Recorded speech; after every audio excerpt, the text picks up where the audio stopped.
টাকা করতে হবে, কাজের ব্যবস্থা করতে হবে, 200 দিনের কাজের ব্যবস্থা করতে হবে। সবাই মিলে উত্তরণের সমস্ত আগামী 6 মার্চ বিনামূল্যে রেশন সরবরাহ করতে হবে। প্রাকৃতিক দুর্যোগে ত্রিপুরা রাজ্যের প্রায় 25,000-এর উপর লোক ক্ষতিগ্রস্ত বিভিন্নভাবে হয়েছে।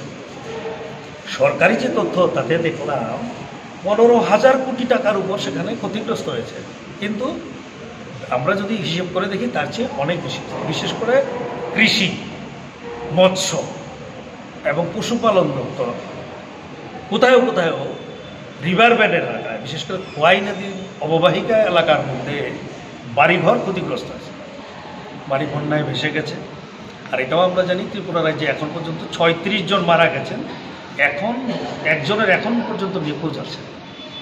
তো এইরকম একটা অবস্থার মধ্যে দিয়ে রাজ্য সরকারের তেমন কোনো হেলদুল সেখানে নেই, তাদের কোনো কর্ণপাত নেই। আমরা যতটুকু খবর পেলাম বিভিন্ন সংবাদ মাধ্যম থেকে, এখন এত 15,000 কোটি টাকা যেখানে ক্ষতিগ্রস্ত, তারা এখন নাকি 1,000 টাকা করে দেওয়ার জন্য রাজ্য সরকারের সিদ্ধান্ত করেছে। এটা একেবারেই কিছু না।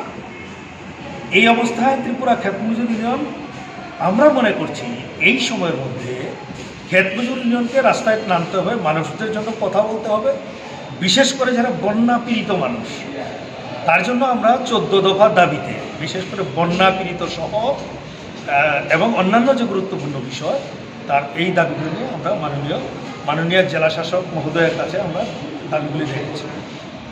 উনি দাবির প্রতি যথেষ্ট সহানুভূতি দেখিয়েছেন এবং বলেছেন যে কৃষি দপ্তর, ফিশারি দপ্তর, অন্যান্য রিলেটেড দপ্তরগুলোর মাধ্যমে এই বার্তাটা উনি পাঠাবেন এবং সরকারের নজরে উনি আনবেন।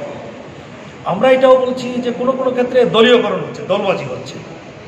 বিরোধী যে রাজনৈতিক দলগুলো আছে, এই দলগুলো তাদেরকে বিভিন্নভাবে তাদেরকে বঞ্চিত করা হচ্ছে ক্ষতিগ্রস্ত হওয়া সত্ত্বেও। আমরা ক্ষেত মজুর ইউনিয়ন সেখানে দাবি করছি যে কোনো অবস্থায় দলবাজি করা যাবে না। আরেকটা গুরুত্বপূর্ণ সিদ্ধান্ত বিশেষ করে আমরা রাখছি এমএনরেগা। আপনারা এটা ভালো জানেন, আপনারা যারা বিভিন্ন সংবাদ মাধ্যমের লোক আছেন, 2005 সালে এটা আইনে পরিণত হয়, 100 দিনের কাজের গ্যারান্টি তৈরি হয়। পূর্বে একটা বন্ধু সরকার ত্রিপুরা রাজ্যে ছিল, বামফ্রন্ট সরকার, 100 দিনের কাজের গ্যারান্টি হয়েছে, গড়ে ত্রিপুরা রাজ্যে 94 দিন কাজ হয়েছে।